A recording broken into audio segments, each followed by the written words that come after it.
मनुबमे मपथे सोखे मनु वज्जम केवल पहोए निजिय दुनिलय तिमिरा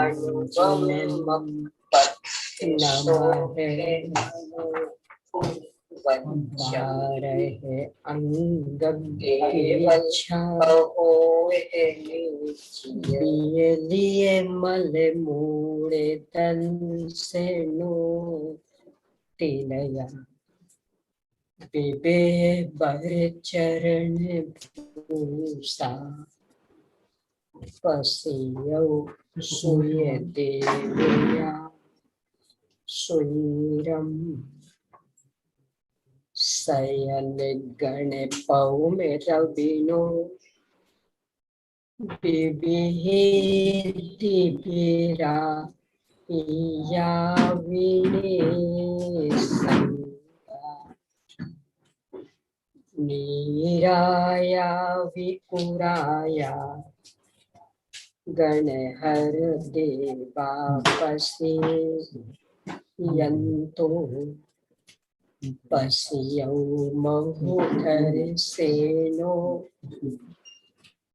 परवाई गयो हे ताने वर सीहो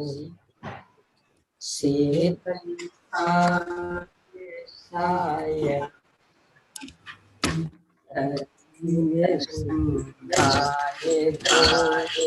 होए मनो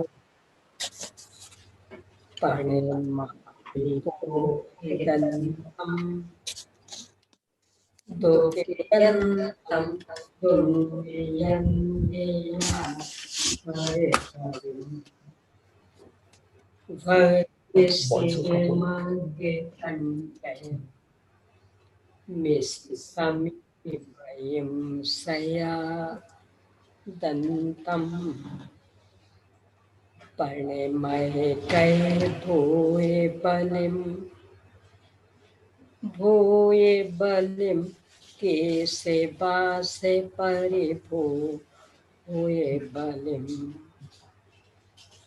बिनी है बम्मय पसरम बढ़ाव्य बिमल नान बम्मय पसरम नमो हरिहंताणम नमो सिद्धाणम नमो आयरेयानम नमो उपच्छायानम नमो लोये सविसापूनम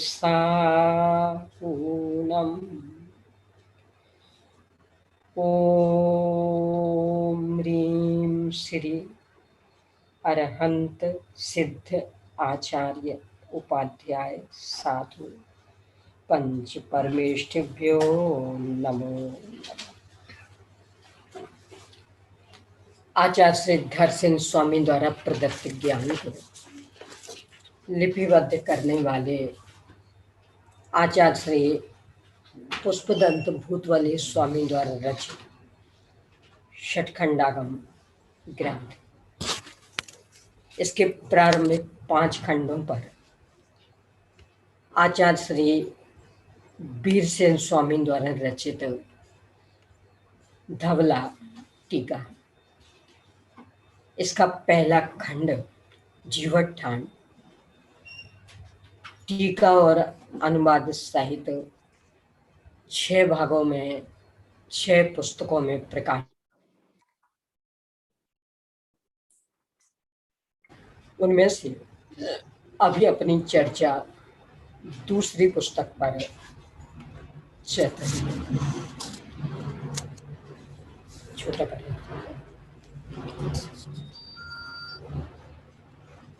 पहली पुस्तक में मंगल आदि विविध विषयों पर चर्चा के बाद में 20 रूपनाओं पर चर्चा के बाद इस दूसरी पुस्तक में भीष्म रूपणाओं के विषय को स्पष्ट करने हेतु गुण स्थानों में मार्गना स्थान, मार्गना स्थानों में गुण स्थान, इस तरह से परस्पर घटित करने वाली आलाप अधिकार के माध्यम से चर्चा चल रही है। कल जो शंका अपने सामने आई थी, उसका समाधान किया था, उसको लेकर के ही पुनः शंकाएं है। इसे अपन देख करके फिर आगे बढ़ते हैं। बोलिए।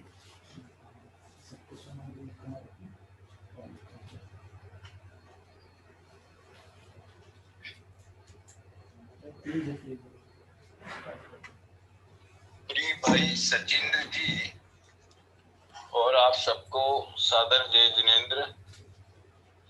मंगलायतन में आप सबकी स्वस्थता की कामना है, विश्वास भी है। भाई साहब भी पूर्णतया स्वस्थ ही हैं और लाभ ले रहे हैं, ऐसे समाचार मिलते हैं। मैंने आपको जो प्रश्न भेजा है उस प्रश्न का आधार क्या है, इसकी फोटो भी भेजी थी और मुझे वास्तविक शंका क्या है ये भी कमेंट्स में लिखा था। लेकिन आप लोग दीदी के सामने सही संदर्भ और सही प्रश्न प्रस्तुत नहीं कर सके, इसलिए उन्हें पूरा प्रकरण रिपीट करना पड़ा।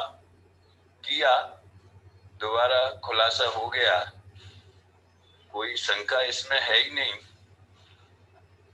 मिथ्या दृष्टि का ज्ञान भूतार्थ है, इस विषय में कोई शंका नहीं है। ज्ञानत्व का स्वभाव तो सर्वत्र विद्यमान है।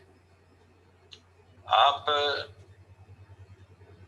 जिनेंद्र सिद्धांत कोश भाग 2 पेज नंबर 257 वह उन्हें उनके सामने प्रस्तुत करें और उसमें 257 में नीचे जो तीसरा बिंदु है, मिथ्या दृष्टि का ज्ञान भूतार्थ ग्राहक कैसे हो सकता है, उसमें धवला 1/1/1/1 फिर पॉइंट 4/142/3 इतने सारे संकेत दिए हैं।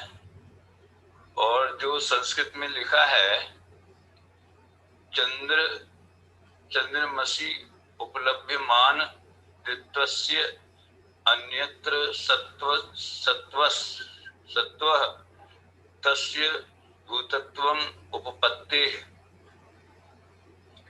इसको मैं फिर से प्रश्न उत्तर दो तीन श्रृंखला है वो पढ़ के सुना रहा हूँ।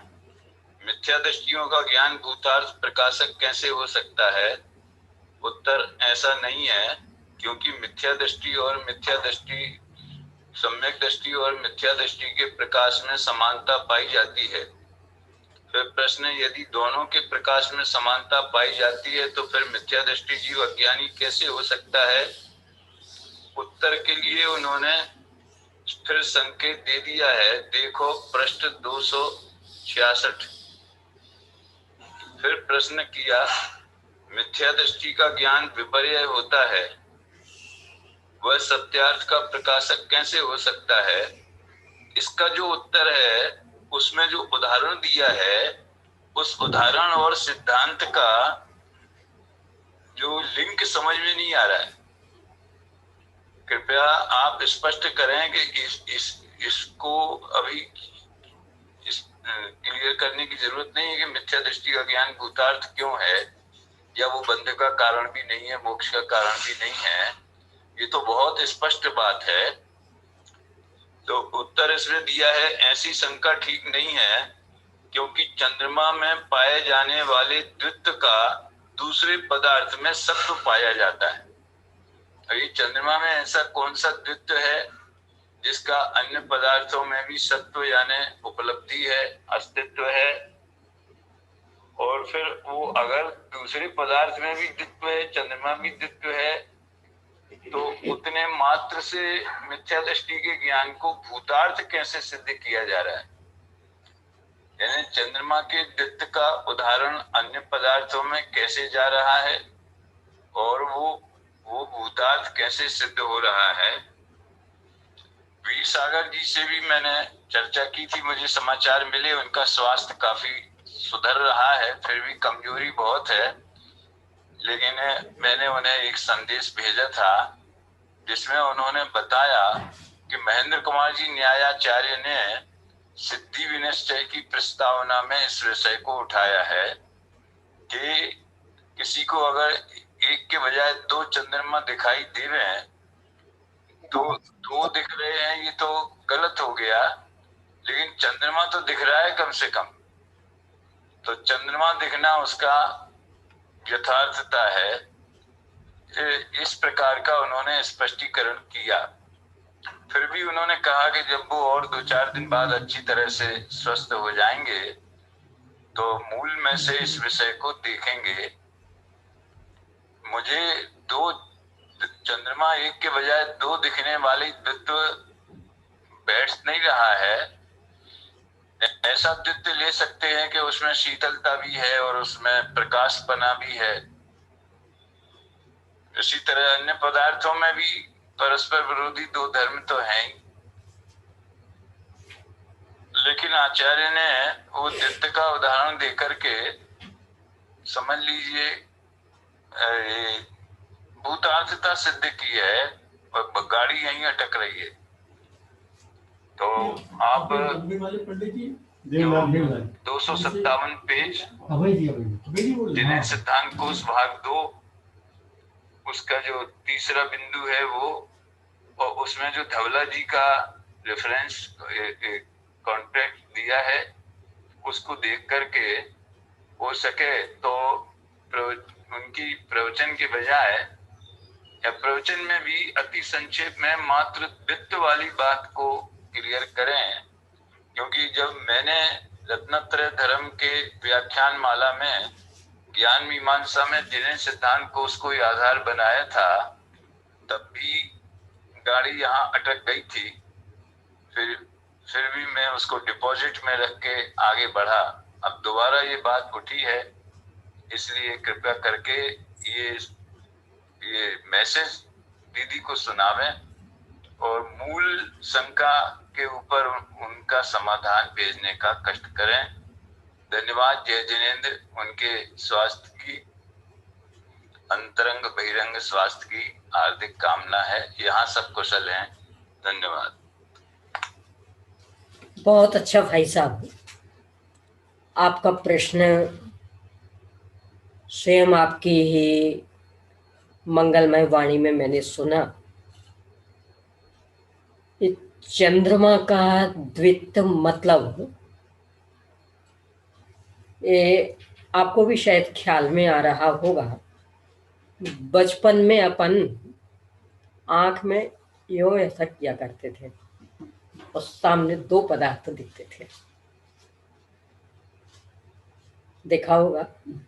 यानी यो आंख में कर, अभी भी लगता है यो कर तो दो दिखते।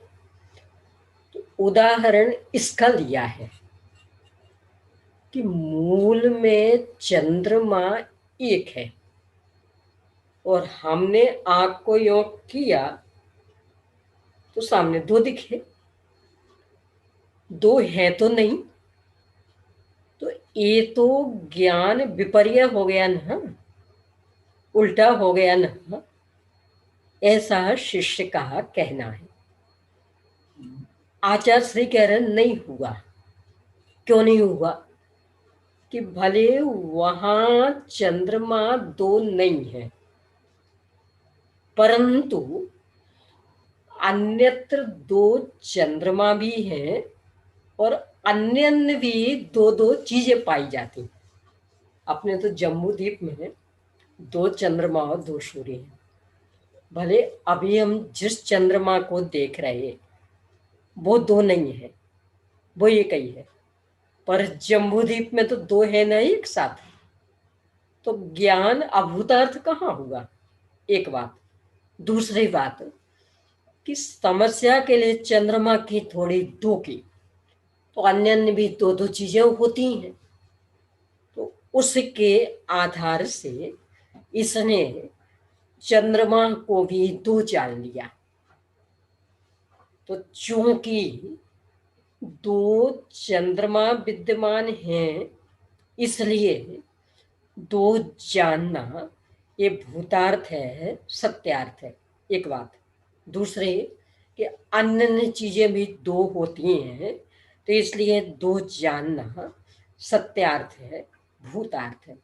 अब ये कि वो तो चंद्रमा एक है ना, तो वो ज्ञान तो विपर्य हुआ। तो उसके लिए आचार्य कह रहे विपर्य नहीं हुआ। क्यों? क्योंकि विपर्य का कारण पदार्थ जैसा है वैसा नहीं जानना नहीं होता। तो क्या होता? प्रयोजन गलत सिद्ध करना होता। यानी सत्ता विपर्यास, मतलब भेदा भेद विपर्यास, स्वरूप विपर्यास, कारण विपर्यास, ये विपरीतताएं आए हैं, तो उस ज्ञान को विपरीत कहते। यहाँ भले हुआ है एक चंद्रमा में दो चंद्रमा देख रहा, पर अपने से भिन्न देख रहा, तो ना उसमें स्वरूप विपर्यास कर रहा, ना उसमें कारण विपर्यास कर रहा, ना उसमें भेदाभेद विपर्यास कर रहा। इसलिए वह ज्ञान विपर्यास से रहित, यानी विपरीतता से रहित भूतार्थ ग्राहक है। यानी वह तो जान रहा, और जो भी जैसा जान रहा, मैं इससे भिन्न, मैं चंद्रमा को जानने वाला, ऐसा जान रहा, इसलिए वह भूतार्थ का प्रकाशक।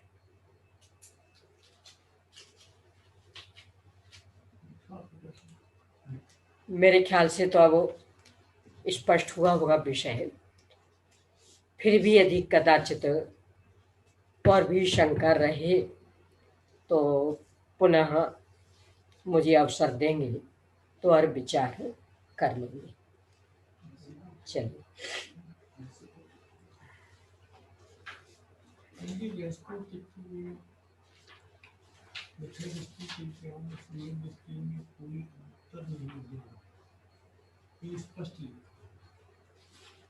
प्रश्न पूछा गया था, फिर उसको आनंद विशेष क्यों आता है? तो उन्होंने दो कारण समझा दिए।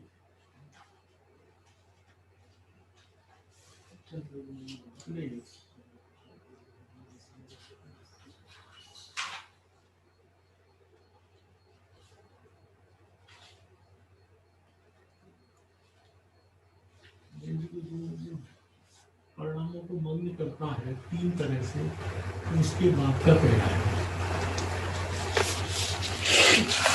परिणामों को मग्न करता है।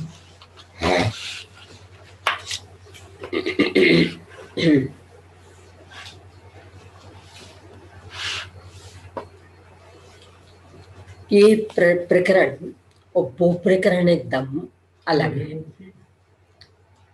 यह प्रकरण तो निर्विकल्प अनुभव में आनंद को लेकर के, और जो आदरणीय भाई साहब का था हुआ है मिथ्यात्व दशा में, जो स्पष्ट ही एक चंद्रमा के दो चंद्रमा देख रहा, वो ज्ञान भूतार्थ प्रकाशक। ये जो आपने कहा ना, हाँ, इससे पहले की नहीं तो इससे उसका कोई संबंध नहीं है। ये प्रकरण ही अलग। तो यहाँ तो ये है कि स्वरूप स्थिरता की दशा में आनंद किसका? कि आनंद वह आत्मा को जानने का नहीं,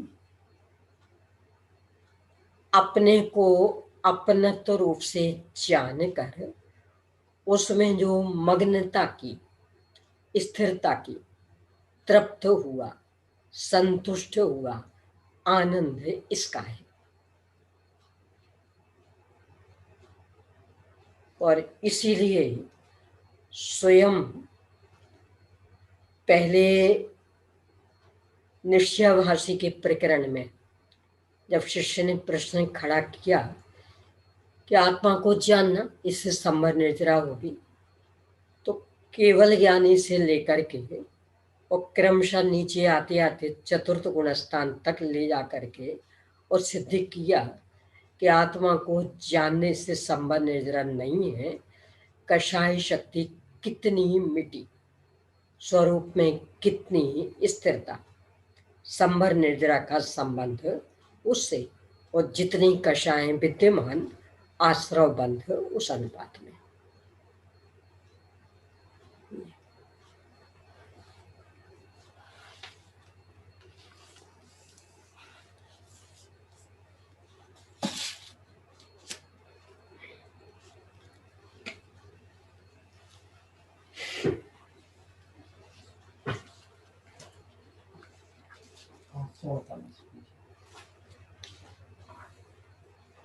अपनी चर्चा दूसरी पुस्तक के अंतर्गत गति मार्गना संबंधी आलापों पर चलते हुए नरक गति, त्रियंच गति और मनुष्य गति संबंधी आलाप पर होने के बाद देवगति संबंधी आलाप पर चल रही है।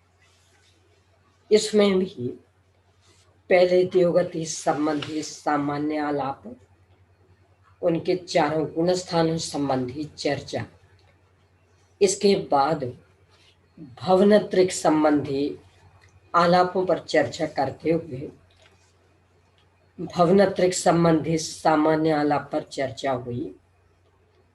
इसके बाद विशेष आलाप के अंतर्गत पहले गुणस्थान संबंधी आलापों पर चर्चा हुई।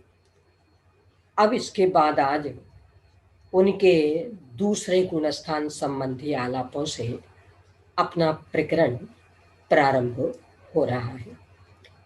549 पेज पर साधन सम्यक दृष्टि से।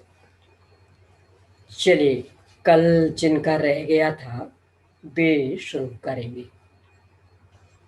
चलिए, अनुराधा जी, अनुराधा बहन जी। दीदी जी, कल कहाँ खत्म हुआ था? कल मैं नहीं थी।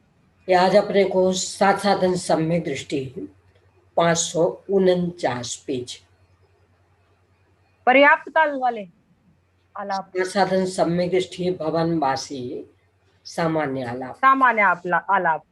तो साधन सम्यक दृष्टि भवनत्रिक के सामान्य आलाप, गुणस्थान दूसरा गुणस्थान ससाधन, और पर्याप्त पे संघीय पर्याप्त और असंघीय जीव समास पर्याप्त, क्योंकि ये सामान्य अपलाप है।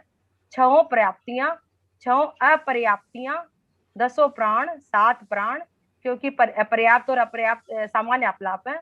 4 संज्ञाएं, देवगति, पंचेंद्रिय जाति, तिरस्कार, 4 मनोयोग, 4 वचन योग, वैक्रिक काय योग और वैक्रिक मिश्र काय योग और कार्मण काय योग, ये 11 योग, क्योंकि ये पर्याप्त और अपर्याप्त दोनों के आलाप हैं। नपुंसक वेद के बिना 2 वेद, 4 कसाएं, 3 अज्ञान, क्योंकि ये साधन सम्यक दृष्टि है दूसरे गुणस्थान वाले, इसलिए 3 अज्ञान ही आएंगे। असंयम, संयम चूंकि सामान्य आलाप, सामान्य अपलाप, इसलिए 3 अज्ञान। चक्षु और अचक्षु, ये 2 दर्शन।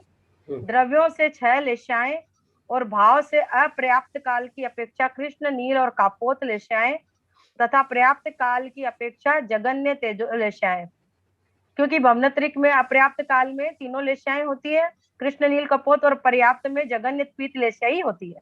बहुत अच्छा। भव्य सिद्धिक, भव्य सिद्धिक इसलिए कि ये दूसरे गुणस्थान की बात है, इसमें सम्यक दृष्टि ही आते हैं।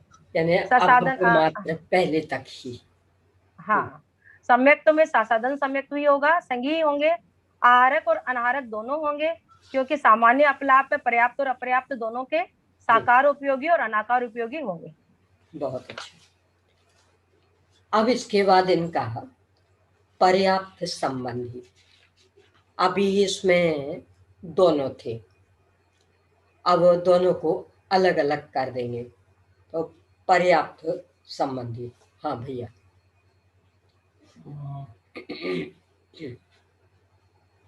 पर्याप्त संबंधी सासाधन गुणस्थान के देवों के अलावा। इसमें गुणस्थान एक सासाधन, जीव समाज में एक संगी पर्याप्तक, 6 पर्याप्तियां, प्राण 10, संज्ञाएं 4, गति देवगति, जाति पंचेंद्रिय, काय त्रस्काय, योग में 9 योग, वो अपर्याप्त वाले निकल जाएंगे। 4 मन के, 4 वचन के और वैक्रियक का योग। और वेद में चूंकि देवों में नपुंसक वेद होते नहीं, तो 2 ही वेद, पुरुष और स्त्री। कसाएं 4 और 3 अज्ञान, फिर असंयम, चक्षु और अचक्षु 2 दर्शन, 6 द्रव्य से 6 लेस्या, भाव से जघन्य तेजोलेस्या। क्यों? पर्याप्त ही चर्चा कर रहे हैं। भव्य ही होंगे और सम्यक में सासाधन सम्यक, संगिक, आहारक, साकार उपयोगी, अनाकार उपयोगी। बहुत अच्छा। हाँ जी, अपर्याप्त। मुनि सासाधन सम्यक दृष्टि भवनत्रिक देवों की अपर्याप्त काल संबंधी आलाप करने पर।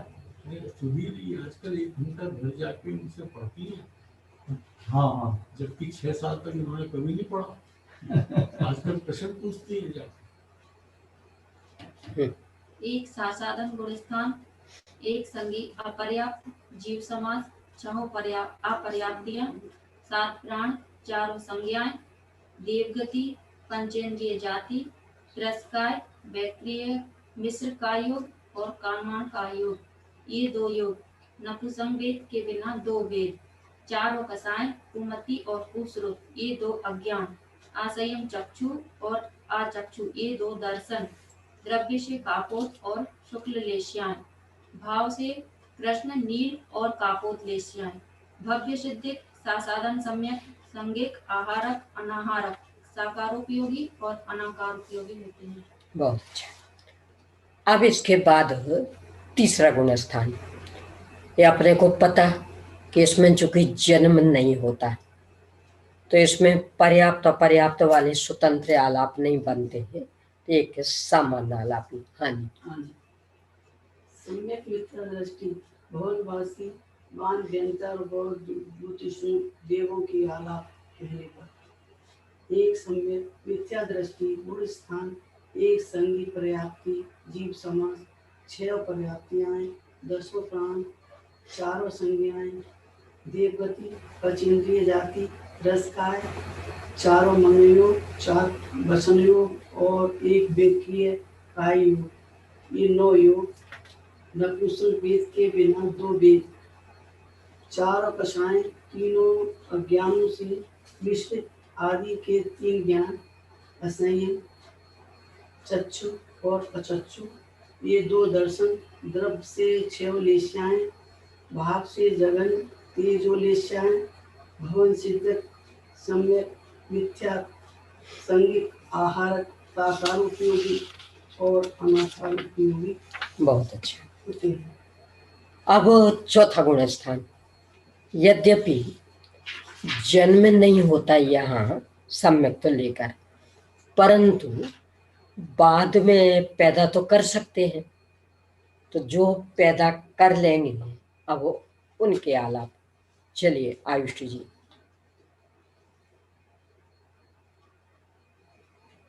Device is ready to pair. अविरत सम्यक दृष्टि गुणस्थान वर्ती भवनत्रिक देवों के आलाप कहने पर। एक चौथा अविरत सम्यक दृष्टि गुणस्थान, जीव समास में संगी पर्याप्त जीव समास, अपर्याप्त नहीं होंगे क्योंकि इसमें जन्म नहीं होगा, भवनत्रिक होगा, भवनत्रिक है इसीलिए। 6 पर्याप्तियां, 10 प्राण, 4 संज्ञाएं, देवगति, पंचेंद्रिय जाति, त्रस्काय, योग में 9 योग होंगे, 4 मनोयोग, 4 वचन योग और वैक्रिय काय योग।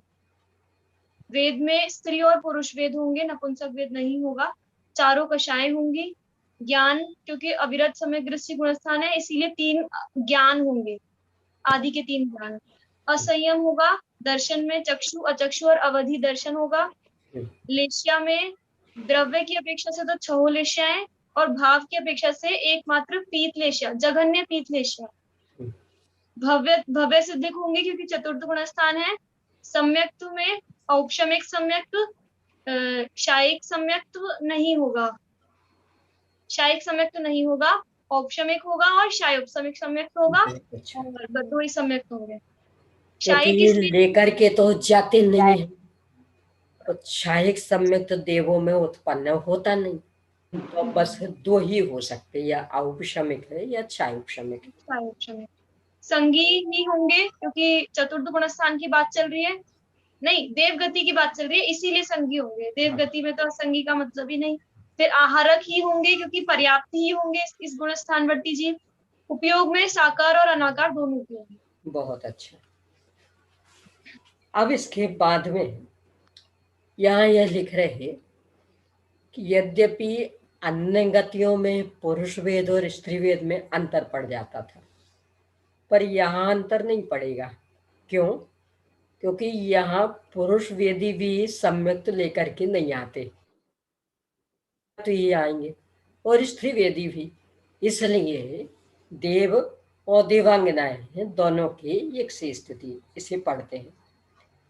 ये भवनत्रिक स्त्री वेदी और पुरुष वेदियों के संयुक्त सामानालाप है। यानी त्रियंचादि में तो परिवर्तन था कि भोग भूमि में जन्म लेते तो पुरुष वेद में, स्त्री वेद में मिथ्यात्व दशा में, पर भवनत्रिक देवों में ऐसा नहीं है। यहाँ तो चौथे गुण स्थान में चाहे भी देवियां हों चाहे देव हों, किन्हीं का भी जन्म नहीं होगा। आपको कोई छेड़ा लगी पंक्ति याद आ रही है इस संदर्भ में? नरक बिन सड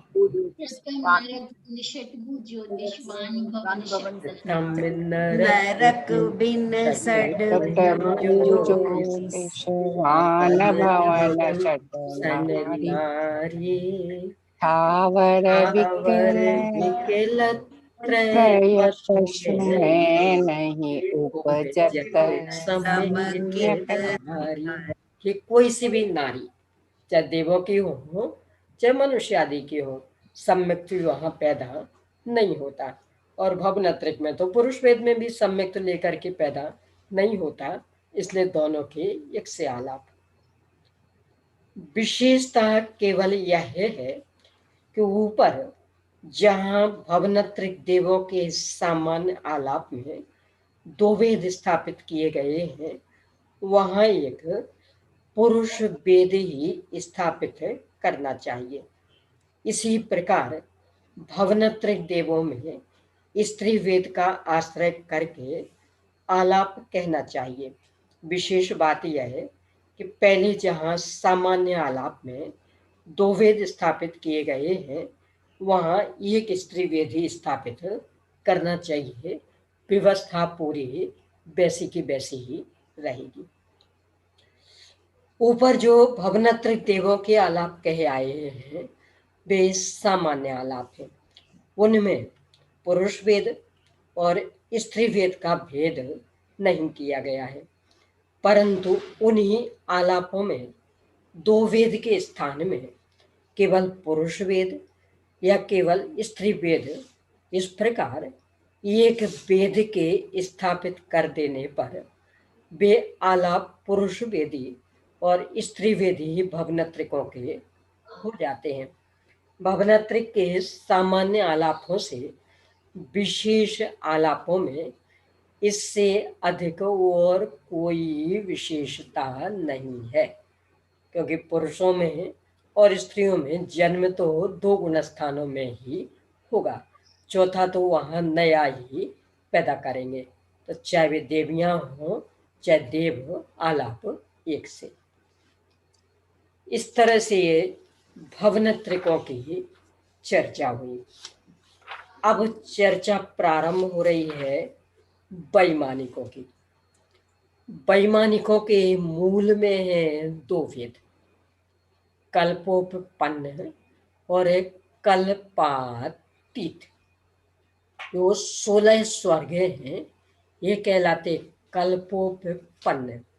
कल्प मतलब जहाँ इंद्र सामानिक आदि की व्यवस्था होती, यानी इंद्र सामानिक, त्रयस्त्रिंश, पारिषद, आत्मरक्षक, लोकपाल, अनेक, प्रकीर्णक, आवियोग और एक किलविषक, इनकी जहाँ व्यवस्था होती वे कल्प उपपन्न।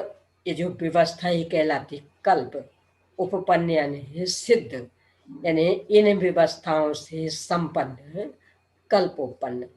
और जहाँ ये व्यवस्था नहीं होती सभी अहिमिंद्र, वे 9 ग्रेवेक, 9 अनुदिश और 5 अनुत्तर, ये कहलाते हैं कल्पातीत।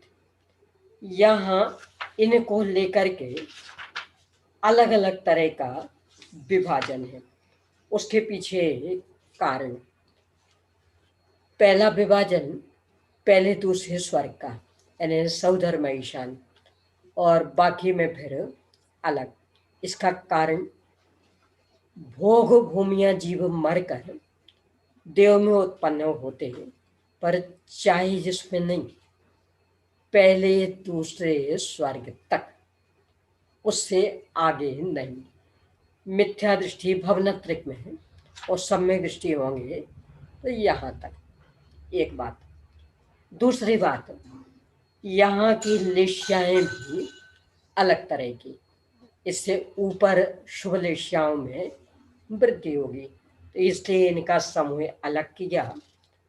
फिर आगे सनत कुमार आदि का अलग करेंगे, उनकी चर्चा जैसे जैसे आएगी अपन देखेंगे। अभी सबसे पहले सौधर्म ईशान की हम यहाँ पढ़ेंगे। पढ़े सौधर्म ईशान देवों के सामान्य उच्चारण सही करिए। सौधर्म ईशान देवों के ईशान ईशान ईशान ईशान देवों के सामान्य आलाप कहने पर आदि के 4 गुणस्थान, प्रारंभ के 4 गुणस्थान, संगी पर्याप्तक और संगी अपर्याप्तक, ये 2 जीव समास, 6 पर्याप्तियां, 6 अपर्याप्तियां, 10 प्राण, 7 प्राण, 4 संज्ञाएं, देवगति, पंचेंद्री जाति, 10 काय, 4 मनयोग, 4 वचन योग, वैक्रियक का योग, वैक्रियक मिश्र का योग और कार्माण का योग, 11 योग, नपुंसक वेद के बिना 2 वेद, 4 कसाय, 3 अज्ञान और आदि के 3 ज्ञान, मतीश्वती, ये 6 ज्ञान, 3 अज्ञान और 3 ज्ञान, असंयम, आदि के 3 दर्शन, केवल दर्शन को छोड़कर, द्रव्य से कापोत शुक्ल और मध्यम तेजोलेस्या, भाव से मध्यम तेजोलेस्या और भव्यत्व की अपेक्षा भव्य सिद्धिक, 6 सम्यक्त, भव्य और अभव्य सिद्धि का। हाँ, 6 सम्यक्त, संगिक, संगी, आहारक, अनाहारक, साकार उपयोगी और अनाकार उपयोगी होते हैं। यानी अभी सामान्य चर्चा तो मिथ्या दृष्टि सम्यक दृष्टि सभी की, इसलिए भव्य अभव्य दोनों, और सभी सम्यक तो लेकर के जा सकते हैं, इसलिए 6 सम्यक। यहाँ लेशाएं द्रव्य और भाव की समान हो जाएगी, परंतु अपर्याप्तक दशा में, यानी कार्मण कायोग में शुक्ल रहेगी, विग्रह गति में शुक्ल रहेगी, और वैक्रिक मिश्र की स्थिति में कापुत रहेगी। बाकी समय जैसी भावलेश्या वैसी ही द्रव्यलेश्या, तो मध्यम भाव तेजोलेश्या भावलेश्या और यही मध्यम तेजोलेश्या मतलब पीतलेश्या द्रव्यलेश्या, यानी शरीर का रंग और परिणाम ये दोनों वैमानिकों में समान एक से। चलिए अब इनका ही पर्याप्त काल संबंधी। हाँ जी रजनी दीदी जी।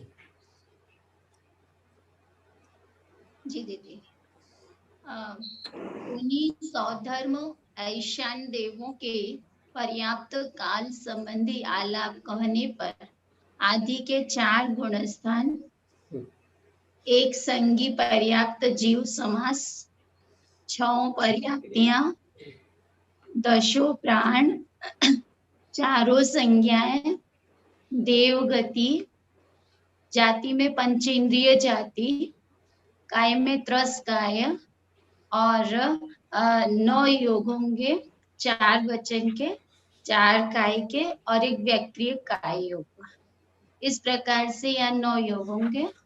वेद में नपुंसक वेद के बिना 2 वेद, चारों कषाय, तीनों अज्ञान और आदि के 3 ज्ञान, ये 6 ज्ञान होंगे, क्योंकि यहाँ सामान्य वो मिथ्या दृष्टि का भी है इसलिए।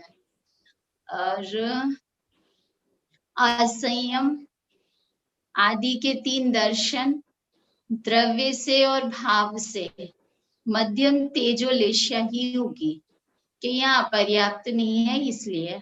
और भव्य सिद्धक अभव्य सिद्धक दोनों होंगे। सम्यक तो में शव सम्यक तो है, संगिक, आहारक, साकार उपयोगी और अनाकार उपयोगी, दोनों ही उपयोगी। 16 स्वर्गों के नाम तो याद है ना?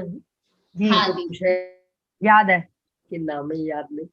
याद है दीदी। चलिए ज्योति दीदी जी बताइए। ज्योति बहन जी। नहीं कौन? मैं बताऊं? मेरे को याद नहीं है। चलिए शीतल बहन जी। नहीं, अरे आयुष जी। दीदी जी याद है। गड़बड़ हो जाते नाम दीदी, आगे पीछे हो जाते। आयुष जी।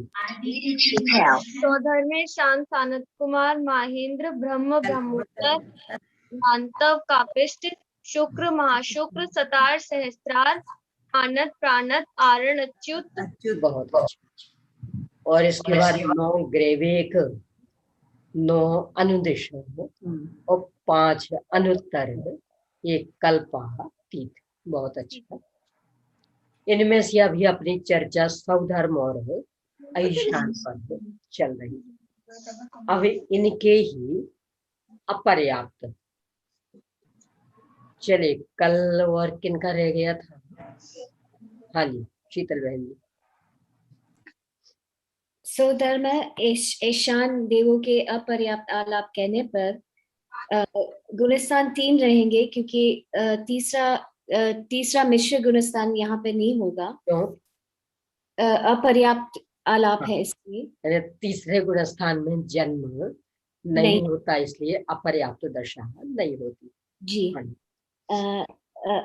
संज्ञी अपर्याप्त जीव समास, 6 अपर्याप्तियां, 7 प्राण, इसमें मनोबल, वचन बल और श्वास निकल जाएंगे।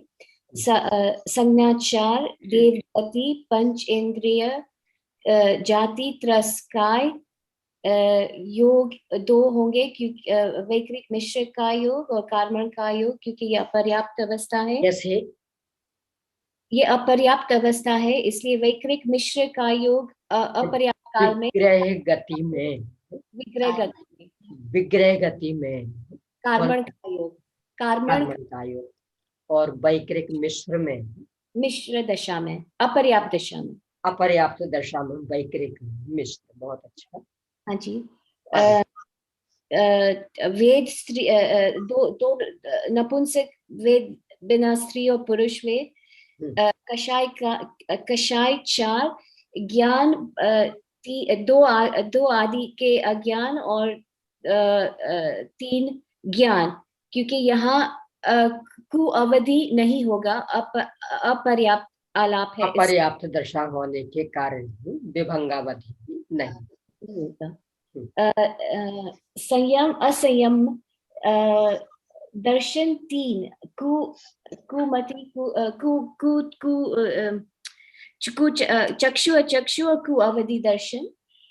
लेशिया में चक्षु अचक्षु और अवधि अवधि दर्शन में कुओ सु नहीं लगता जी, सॉरी। लेशिया में विग्रह गति में तो केवल शुक्ल लेशिया होगी द्रव्य से जाते द्रव्य से शुक्ल लेशिया, द्रव्य से शुक्ल लेशिया और कापोत लेशिया होगी। और ये वाला नहीं मालूम दीदी जी। और भाव लेशिया में मध्यम तेजो लेशिया, यानी विग्रह गति में द्रव्य लेशिया शुक्ल लेशिया, वैक्रिक मिश्र में द्रव्य लेशिया कापोत लेशिया और भाव लेशिया मध्यम पीत लेशिया जी। लेशिया के बाद भव्यत्व दोनों होंगे क्योंकि ये सामान्य आलाप जी। सम्यक्त्व सम्यक मिथ्यात्व के अलावा पांचों सम्यक्त्व होंगे। संज्ञी होंगे आहारक और अनाहारक दोनों, आहारक मिश्र दशा में और अनाहारक विग्रह गति में, और साकार उपयोगी और अनाकार उपयोगी। बहुत अच्छा।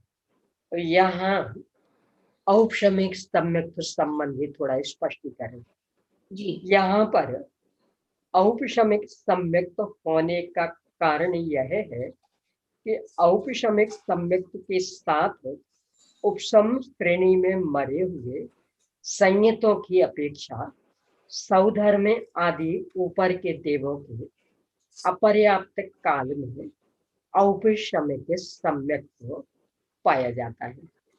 यानी पहले अपन पढ़ चुके कि औपशमिक सम्यक्त्व अपर्याप्त दशा में नहीं होता, तो कौन सा? वो प्रथमोपशम।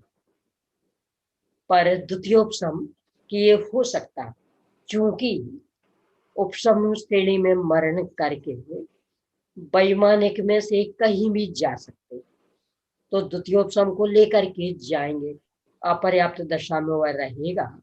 इस तरह से अपर्याप्त दशा में जो यहाँ औपशमिक सम्यक्त्व कहा वह है द्वितीयोपशम।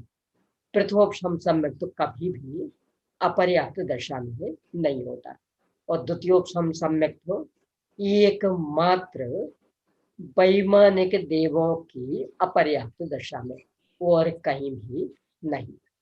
बहुत अच्छा।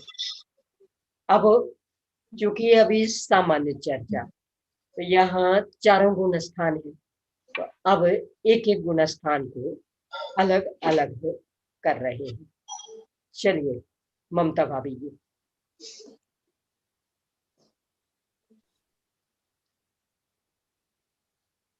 दृष्टि सौधर्म ईशान देवों के सामान्य आलाप कहने पर गुणस्थान एक मिथ्या दृष्टि गुणस्थान समास संगी पर्याप्त और संगी अपर्याप्त, ये दो जीव समास होंगे। पर्याप्तियां 6 पर्याप्तियां होंगी और 6 अपर्याप्तियां होंगी। प्राण 10 ही प्राण होंगे और 7 प्राण भी होंगे, 10 प्राण और 7 प्राण। संज्ञाएं 4 होंगी, गति देवगति होगी, जाति पंचेंद्रिय जाति होगी, काय त्रस्काय, और योग होंगे 11 योग होंगे। 4 मनोयोग, 4 वचन योग, वैक्रियक काय योग और वैक्रियक मिश्र काय योग और कारमान काय योग। इस तरह से 11 योग होंगे और 2 वेद होंगे, स्त्री वेद और पुरुष वेद। इसमें नपुंसक वेद नहीं होगा। कसाएं 4 होंगी, 3 अज्ञान होंगे, असंयम होगा। चक्षु और अचक्षु ये 2 दर्शन होंगे, और लेस्या द्रव्य से कापोत लेस्या, शुक्ल लेस्या, और मध्यम में तेजोलेस्या, और भाव से तेजोलेस्या, भाव से मध्यम तेजोलेस्या। इस तरह लेस्याएं होंगी। भव्य सिद्धिक और अभव्य सिद्धिक दोनों होंगे। मिथ्यात्व होगा, सम्यक में मिथ्यात्व सम्यक, संगिक होंगे, आहारक और अनाहारक होंगे, और उपयोग में साकार उपयोगी और अनाकार उपयोगी। इस तरह बहुत से अच्छा। अब चूंकि अभी तो इसमें, हाँ जी बोलिए। इसमें थोड़ी गलती है ना, शुक्ल और मध्यम तेजोलेशा फिर भाव से बाद में बताया, तो ये मध्यम तेजोलेशा द्रव्य से कहाँ आ गई इसमें? नहीं, यहाँ पर्याप्त पर्याप्त दोनों शामिल है ना, इसलिए तो यहाँ मध्यम तेजोलेशा द्रव्य से भी और भाव से भी, क्योंकि पर्याप्त पर्याप्त दोनों सामान्य, पहले गुण स्थान की सामान्य चर्चा है ना, आगे अंतर करेंगे पर्याप्त के अलग और अपर्याप्त के अलग, तो वहां पर लिष्या में भी अंतर आ जाएगा। दीदी जी, हाँ जी, अभी जो थोड़ी देर पहले बताया कि द्वितीय औपशमिक वाला मर के लेके जाएगा, तो वो पर्याप्त दशा पाने के बाद क्या होता है फिर? क्षारोपशमिक सम्यक।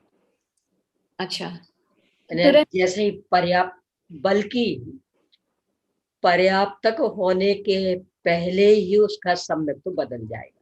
अच्छा, क्योंकि द्वितीयोपशम सम्यक का काल तो अंतर मुहूर्त, हाँ जी, काफी कुछ तो हुआ, यहाँ मनुष्य गति में बिता चुका, यानी श्रेणी चढ़ी, इसके पहले सम्यक तो किया था, तो काफी कुछ बिता चुका, तो वहां पर्याप्त होने के पहले ही क्षयोपशमिक सम्यक तो हो जाएगा। अच्छा, पर कुछ समय तक द्वितीयोपशम रहा, उस अपेक्षा से वहां द्वितीयोपशम रहता है, ये चर्चा है जी। हाँ जी, हो गया स्पष्ट? चलिए अलका भाभी जी,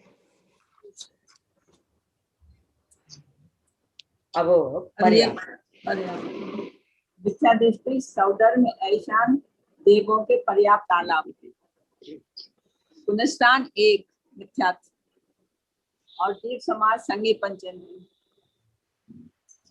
और पर्याप्ति 6, प्राण 10 क्योंकि पर्याप्त अवस्था है, और संज्ञा 4, गति देव गति, और इंद्रिय 1 पंचेंद्रिय, काय त्रस्काय, योग 9 होंगे, 4 मन के, 4 वचन के और 1 वैक्रियक काय योग, और वेद 2 होंगे, स्त्री वेद और पुरुष वेद, क्योंकि देवों में नपुंसक वेद नहीं है, और कसाय 4 ही होंगे, ज्ञान 3 अज्ञान ही होंगे, कुमति कुसुत कुवती, और संयम में 1 असंयमी, ये पर्याप्त अवस्था का आलाप है।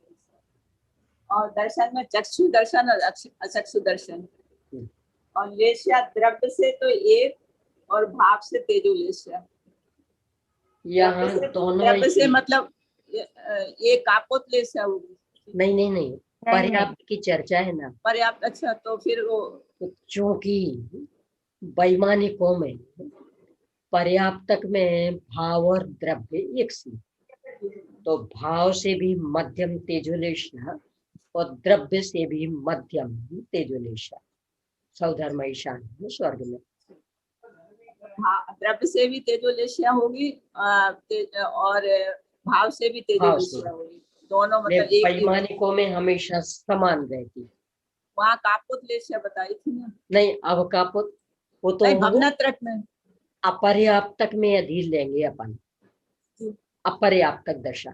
हाँ, तो वो मतलब दशा में जो वैक्रिक मिश्र का योग है, उस समय द्रव्य से कापुत लेशा और विग्रह गति में द्रव्य से शुक्ल लेशा।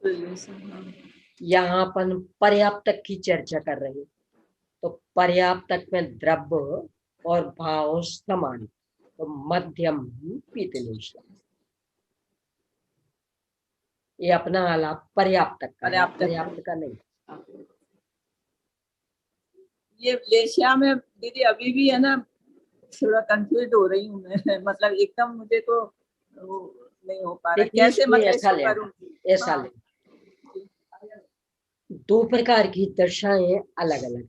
हाँ, एक तो नया जन्म ग्रहण करते समय की और एक जीवन भर की।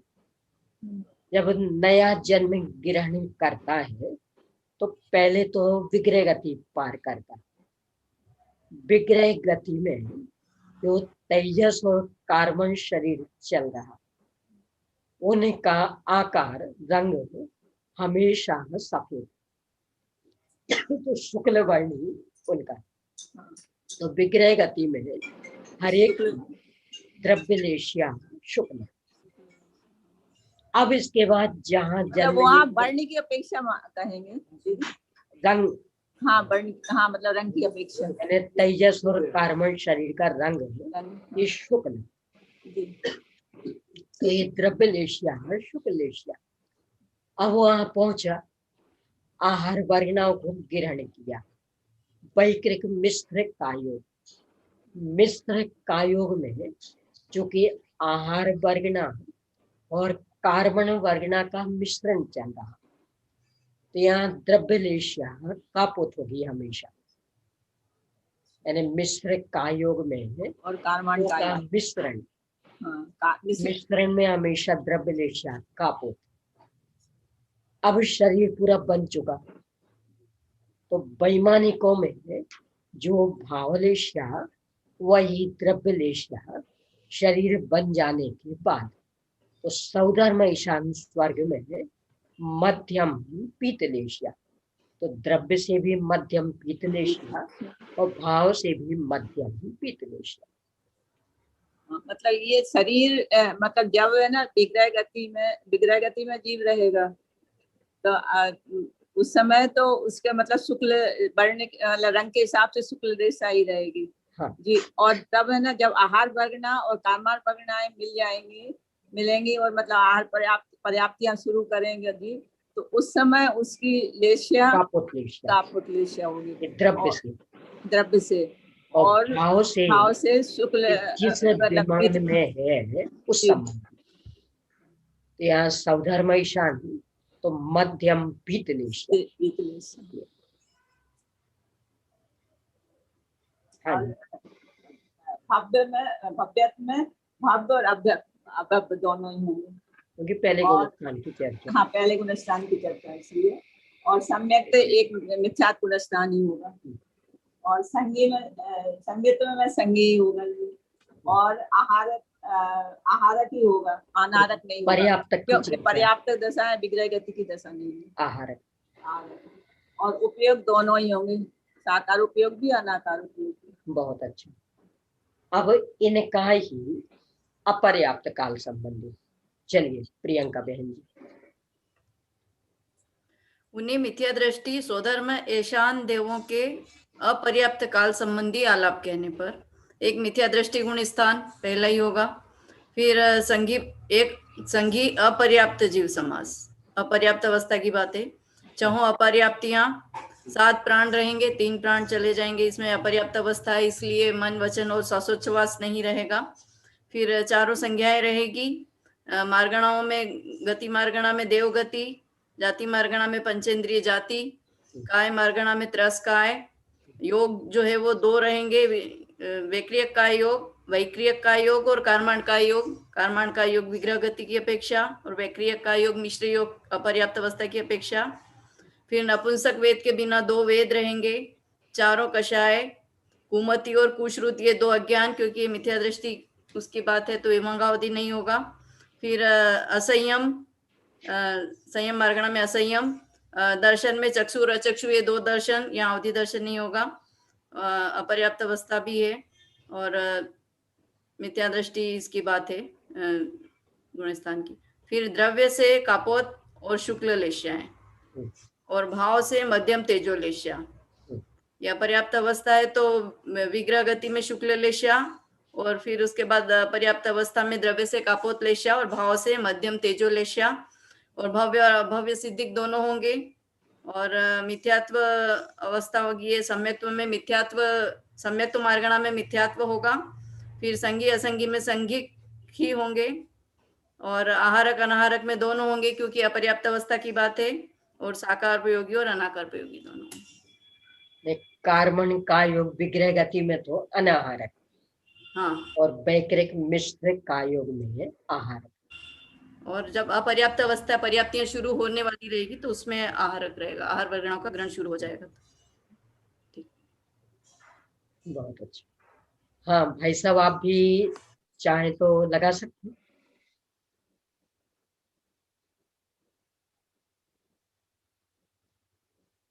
पहले अनम्यूट करना पड़ेगा। जी हाँ जी, मिथ्या दृष्टि सोधर्म ईशान देवों के सामान्य आलाप कहना है। हाँ जी, सात साधन सम्यक दृष्टि के। हाँ, मिथ्या दृष्टि के ना, सात साधन सम्यक दृष्टि के। सासाधान सम्यक दृष्टि। हाँ जी, कौन सा आलाप? सासाधान सम्यक दृष्टि के सोधर्म ईशान देवों के सामान्य आलाप। हाँ जी, 170। अच्छा, टोटल 31 नंबर का है इसमें, ठीक है। सासाधान सम्यक दृष्टि सोधर्म ईशान देवों के सामान्य आलाप कहने पर एक सासाधान गुणस्थान, जीव समास में संगी पर्याप्त और संगी अपर्याप्त, क्योंकि सामान्य आलाप कह रहे हैं। इसके बाद में 6 पर्याप्तियां और 6 अपर्याप्तियां, 10 प्राण, 7 प्राण, 4 संज्ञाएं, देव गति में देव गति चली रही है, पंचेंद्रिय जाति, काय मार्गणा में त्रस्काय क्योंकि त्रस्काई, मनोयोग के अंदर 4 प्रकार के मनोयोग, 4 प्रकार के वचन योग और वैकृक का योग और वैकृक मिश्र योग तथा कार्मण का योग, ये 11 योग लिए। अगर अपर्याप्त होता तो 9 होते। नपुंसक वेद के बिना, क्योंकि यहाँ पर नपुंसक वेदी नहीं होते इसलिए वेद मार्गणा से 2 ही भेद हुए। 4 प्रकार की कषाय हुई, 3 अज्ञान लिया, 3 अज्ञान, असंयम, चक्षु और चक्षु, ये 2 दर्शन, लेश्या के संबंधित द्रव्य से कापोत, शुक्ल और मध्यम तेजो लेश्या। तो आपने बताया था अभी कि कापोत लेश्या द्रव्य से इसलिए ली कि कार्मण शरीर है और उस समय जो है उसके तेजस और कार्मण शरीर का कापोत है विग्रह लेश्य में। जब उसके बाद में शुक्ल लेश्या है और जब वह आहार वर्गणा मतलब वैकृक आहार वर्गणा को ग्रहण करने लगता है तब उसके कापोत हो गई मिश्र अवस्था में, और पर्याप्त होने पर मध्यम तेजो लेश्या। और चूंकि देव गति के अंदर पर्याप्त अवस्था में देव और भाव से कोई अंतर नहीं होता, इसलिए भाव से मध्यम तेजो लेश्या लिए। दोनों भव्य सिद्धिक, सासाधान सम्यक्त, संगी, क्योंकि यहाँ पर सासाधान गुण चल रहा है और सासाधान गुण स्थान अर्थात में भव्य जीवी है इसलिए भव्य सिद्धिक लिया। अब भव्य की बात नहीं आई यहाँ पर। सासाधान सम्यक्त की मार्गणा में सासाधान सम्यक्त है, संगी मार्गणा है क्योंकि देव सभी संगी होते हैं। आहारक और अनारक दोनों लिए और साकार उपयोगी और अनाकार उपयोगी हुए। बहुत अच्छा। इस प्रकार सासाधान सम्यक दृष्टि का चूंकि सामान्य आलाप हुआ। हाँ जी, तो ये आलाप 31वां नंबर का आलाप हुआ। मतलब देवों के कुल आलाप होंगे 43 टेबल बनेगी अपने को, ये 31 हो रहे हैं, 31 नंबर, क्योंकि पहले अपन ने सामान्य गिने थे 13, फिर अपन ने गिने थे 11 भवनत्री के, और फिर इसके गिनेंगे अपन 13 गिनेंगे। मतलब ऐसे हमने गिना कि 43 टेबल बनेगी अपने को। बस इतना ही। तो चूंकि साधन लेकर के जन्म ले लेते तो पर्याप्त पर्याप्त दोनों बन गए जी। अभी तो सामान्य चर्चा हुई, अब वो पर्याप्त और अपर्याप्त को अलग अलग कर रहे। तो पहले पर्याप्त। चलिए शीतल बहन जी। दीदी,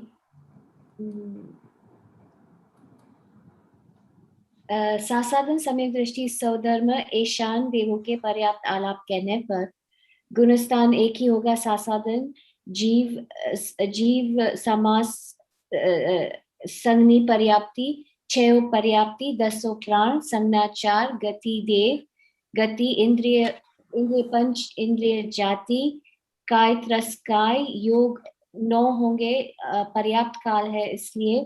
स्त्री और पुरुष वेद, 4 कषाय, 3 अज्ञान, सासाधन सम्यक दृष्टि है इसलिए। असंयम चक्षु चक्षु दर्शन, असंयम चक्षु चक्षु दर्शन, पर्याप्त आलाप है इसलिए द्रव्य और भाव से एक ही मध्यम तेजोलेशा होगी। भव्य ही होंगे क्योंकि ये सासाधन सम्यक दृष्टि। इस सासाधन सम्यक की चर्चा जी, सम्यक तो सासाधन क्योंकि वही गुणस्थान की बात चल रही है।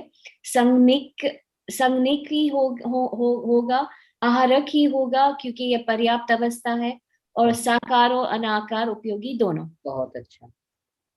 हाँ मैं तिलकमणि भाभी जी, शास्त्र मिल गए, अनम्यूट होइए। हाँ जी बहन जी, आज मंगवाऊंगी, आज सूतक पूरा हो गया। ठीक है, चलिए आप बोलेंगे। हाँ बोलिए, नाम क्या लिख रहे हैं? स्नेहलता। हाँ जी।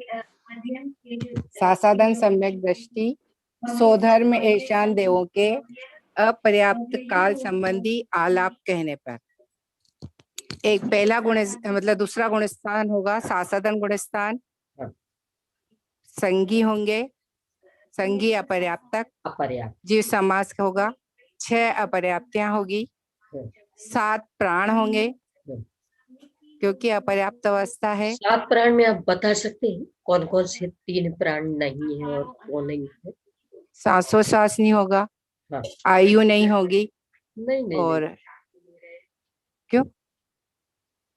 आयु के बिना कैसे चलेगा? हाँ, मन प्राण नहीं होंगे। हाँ।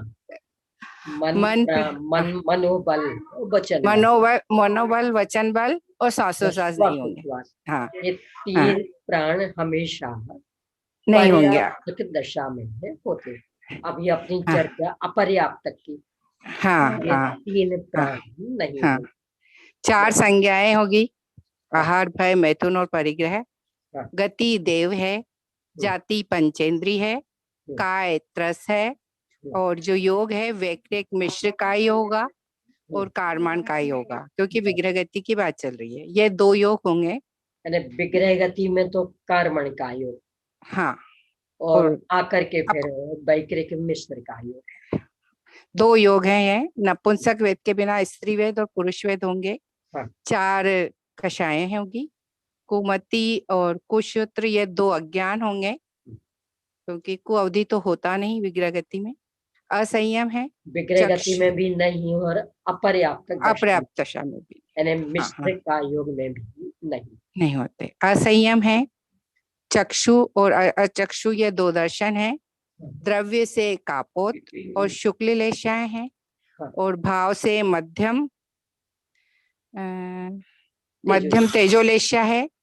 भव्य है क्योंकि सासाधन सम्यक है। संगी है, आहारक और अनाहारक दोनों है। साकार उपयोगी है, सम्यक मार्गणा में भी सासाधन सम्यक है। संगी है, हाँ, तो आहारक अनाहारक दोनों है। साकार उपयोगी बन गए, आहारक अनाहारक दोनों बन सकते हैं ना। कोई जीव आहारक होगा, कोई अनाहारक होगा, विग्रह गति का प्रकरण है ना। नहीं तो अपर्याप्त दशा की चर्चा है ना। हाँ, तो अपर्याप्त दशा विग्रह गति में भी है और मिश्र का योग में भी। हाँ, तो जब वह विग्रह गति में होगा तो अनाहारक, और मिश्र का योग में आ गया तो वो आहारक। साकारोपयोगी और अनाकारोपयोगी होते हैं। बहुत अच्छा। अब इसके बाद इन्हीं का तीसरा गुण स्थान, चूंकि इसमें जन्म नहीं होता इसलिए इसमें आलापों की विविधता नहीं होगी, एक ही आलाप रहेगा। चलिए अनुराधा बहन जी। सम्यक दृष्टि स्वधर्म ऐसान देवों के आलाप कहने पर एक गुणस्थान सम्यक मिथ्या दृष्टि गुणस्थान। संघीय पर्याप्तक जीव समास, 6 पर्याप्तियां दसों प्राण, क्योंकि पर्याप्तक अवस्था ही बनेगी, चारों संज्ञाएं, गति देवगति, जाति पंचेंद्रिय, काय त्रस्काय, योग चार मनोयोग, चारों वचन योग और वैक्रयिक काय योग, नपुंसक वेद के बिना दो वेद, चारों कसाएं, और इसमें ज्ञान तीनों ज्ञान मिश्रित ज्ञान रहेंगे, क्योंकि ये तीसरे गुणस्थान की बात है। मिश्रित अज्ञान, आदि के तीनों मिश्रित अज्ञान रहेंगे। असंयम संयम में, और दर्शन में चक्षु और अचक्षु दर्शन, और द्रव्य और भाव से मध्यम तेजोलेशा, क्योंकि इसमें कारमाण और वैक्रयिक ये और विग्रहगति और वो नहीं आएगी, इसमें खाली पर्याप्त अवस्था ही है, इसलिए इसमें जो द्रव्य लेशा होगी वही भाव लेशा होगी, तो इसमें मध्यम पीत लेशा ही होगी। भव्य सिद्धि की होंगे, तीसरा गुणस्थान भव्यों को ही, सम्यक दृष्टियों को ही होएगा, और सम्यक मिथ्यात्व सम्यक तो सम्यक मिथ्यात्व होगा, संगी ही होंगे, आहारक ही होंगे, क्योंकि इसमें पर्याप्त अपर्याप्त अवस्था बनती नहीं है, तो आहारक ही होंगे, साकार उपयोगी और अनाकार उपयोगी, इस तरह। बहुत अच्छा। अब इनके चौथा गुणस्थान, क्योंकि ये सम्यक तो लेकर के भी आ सकते हैं, यानी वहां भी पैदा कर सकते हैं और लेकर के भी आ सकते हैं, और लेकर के जन्म लेने में छायक तो लेकर के आ ही सकते हैं, द्वितीयोपसम सम्यक्त भी लेकर के आ सकते हैं। यानी द्वितीयोपसम सम्यक्त के लिए बस ये एक ही दशा देवगति वैमानिकों की यहाँ लेकर के आ सकते हैं, तो बस इतना ध्यान रखना है, बाकी चर्चा पूरी की पूरी है पूर्वक। चलिए आयुषी जी। सम्यक मिथ्या नहीं, अविरत सम्यक दृष्टि सौधर्म शांत देवों के सामान्य लाभ कहने पर एक चतुर्थ गुणस्थान अविरत सम्यक गुणस्थान, संगी पर्याप्त जीव समास और संगी अपर्याप्त जीव समास, क्योंकि इस गुणस्थान में चौथे गुणस्थान में जन्म भी होता है, इसलिए अपर्याप्त भी लेंगे। छहों पर्याप्तियां और छहों अपर्याप्तियां, दशों प्राण और 7 प्राण अपर्याप्त की अपेक्षा से, संज्ञाएं चारों होंगी, मनुष्य देव गति पंचेंद्रिय जाति त्रस काय, योग 11 होंगे, 9 योग तो पर्याप्त की अपेक्षा से और 2 योग अपर्याप्त की अपेक्षा से। काय योग में से वैक्रिक काय योग तो पर्याप्त दशा में होगा, और वैक्रिक मिश्र काय योग अपर्याप्त दशा में, और कार्मण काय योग विग्रह गति की अपेक्षा। बहुत अच्छा। वेद में 2 वेद होंगे, स्त्री वेद और पुरुष वेद, नपुंसक वेद नहीं होगा। काय कषाय चारों होंगी, ज्ञान आदि के 3 ज्ञान होंगे, संयम में असंयम, दर्शन में आदि के 3 दर्शन, लेश्या में द्रव्य और भाव, द्रव्य की अपेक्षा से तो नहीं, द्रव्य और भाव दोनों की अपेक्षा से मात्र मध्यम शुक्ल लेश्या होगी, और अपर्याप्त दशा की अपेक्षा से द्रव्य अपेक्षा से शुक्ल और मिश्र अवस्था की अपेक्षा से काकोद लेश्या द्रव्य से, और भाव से मध्यम तेजो लेश्या। भव्य ही होगा क्योंकि चतुर्थ गुणस्थान है। अविरत सम्य 3 सम्यक तो होंगे, औक्षमिक, शायोक्षमिक और शायिक सम्यक। संगी ही होगा, आहारक और अनाहारक दोनों होगा, क्योंकि पर्याप्त अपर्याप्त दोनों की बात चल रही है सामान्य रूप से। उपयोग में दोनों उपयोग होंगे, साकार और अनाकार। बहुत अच्छा दीदी। हाँ जी, हाँ जी। एक प्रश्न था मेरा, ये जो पहले निकला था सम्यक मिथ्या दृष्टि सौधर्म शांत देवों के सामान्य लाभ है, जो उसमें जो है ना ज्ञान 3 ज्ञान मिश्र से क्या मतलब, क्या फिर से बोलिए। मतलब ये जो ज्ञान है ना 3 तो अज्ञान होंगे, और 3 ज्ञान जो मिश्र नहीं, मिश्र कहाँ लिखे? नहीं, इसमें नहीं, पिछला जो आलाप चला, पिछला सौधर्म अवधि।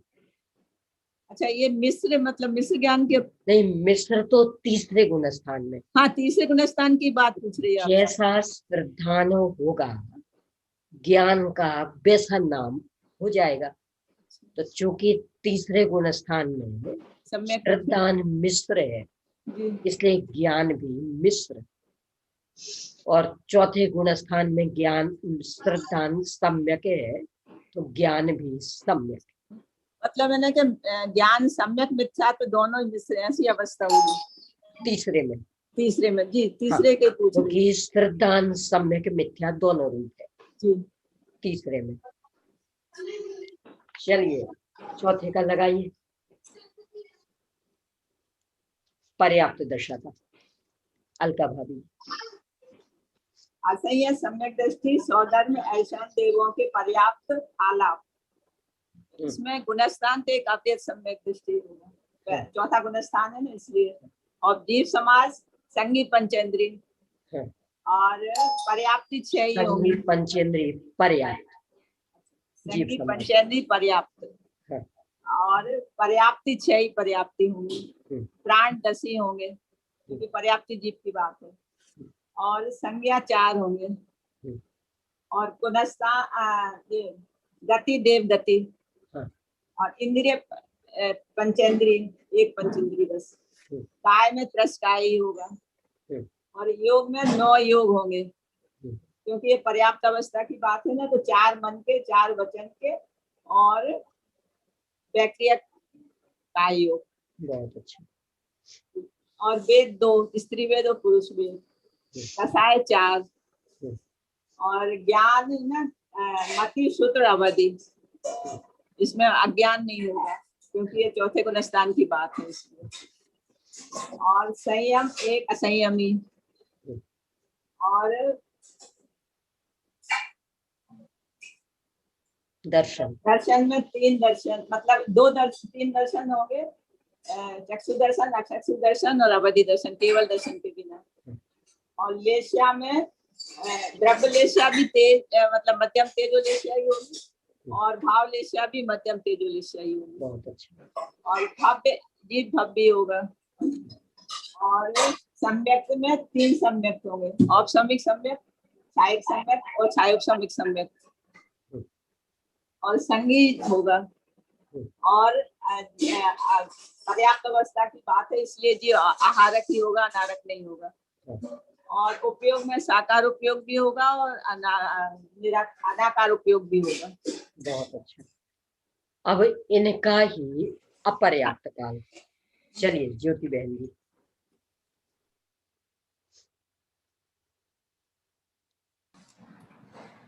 उन्हीं असंयत सम्यक दृष्टि स्वधर्म एहसान देवों के अपर्याप्त काल संबंधी आलाप कहने पर एक अविरत सम्यक दृष्टि गुणस्थान, अपर्याप्त जीव समास, 6 अपर्याप्तियां, 7 प्राण, 4 संज्ञा, देव गति, पंचेंद्री जाति, काय त्रस, वैक्रियक मिश्र का योग और कार्मण का योग 2 योग होंगे। और पुरुष वेद होगा, 4 कसाय होंगी, शुरू के 3 ज्ञान होंगे, असंयम होगा और शुरू के 3 दर्शन, द्रव्य से कापोत और शुक्ल लेश्या, भाव से मध्यम तेजो लेश्या। अपर्याप्त दशा में अवधि दर्शन नहीं होगा ना? क्यों होगा ना? सम्यक की चर्चा है ना। हाँ, सम्यक दृष्टि गुण स्थान की चर्चा, चौथे गुण स्थान की चर्चा है ना। हाँ तो होगा इसलिए ना। अवधि दर्शन तो आदि के 3 दर्शन। अपर्याप्त अवस्था में भी? हाँ हाँ। अच्छा। सम्यक पहले तो अपर्याप्त अवस्था में ज्ञान, अवधि ज्ञान नहीं लेते थे। विभंगावधि नहीं होता।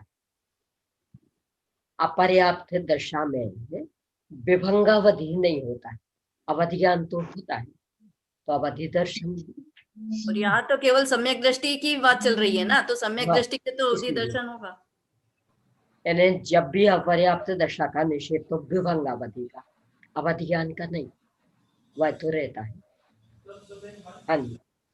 असंयम और दर्शन हो ही गए, द्रव्य से कापोत और शुक्ल लेश्या, भाव से मध्यम तेजो लेश्या, भव्य सिद्धिक, औपशमिक, छायिक और छायोपशमिक, ये 3 सम्यक। और साकार उपयोगी, संगी, साकार उपयोगी, अनाकार उपयोगी और आहारक और अनाहारक। अब इसके बाद यहाँ एक बहुत सुंदर चर्चा औपशमिक सम्यक के लिए।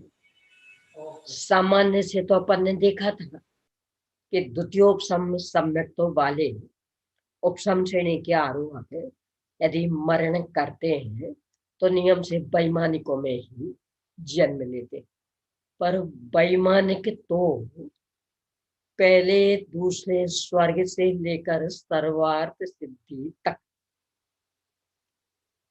इतना बड़ा हिस्सा, तो किसमें मरण हो तो कहाँ पैदा हो, इसकी चर्चा यहाँ आचार्य कर रहे हैं।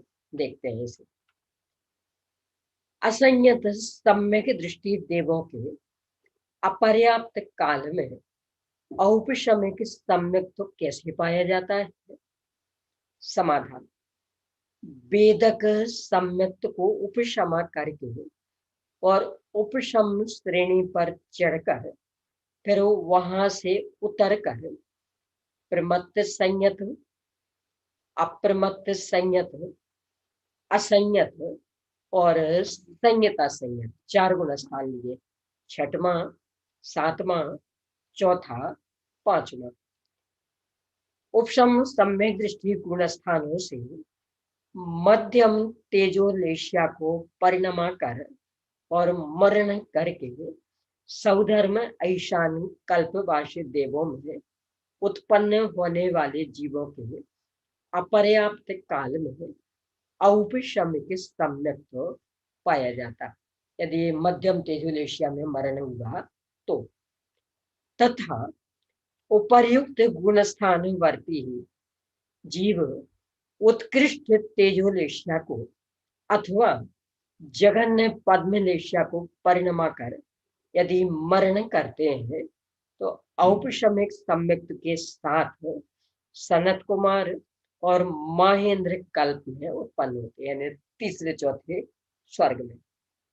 तथा वे ही उपशम सम्यक दृष्टि जीव मध्यम पद्मलेशिया को परिणमा कर यदि मरण करते हैं तो ब्रह्म ब्रह्मोत्तर लांता कापिष्ट शुक्र महाशुक्र कल्पों में उत्पन्न होते।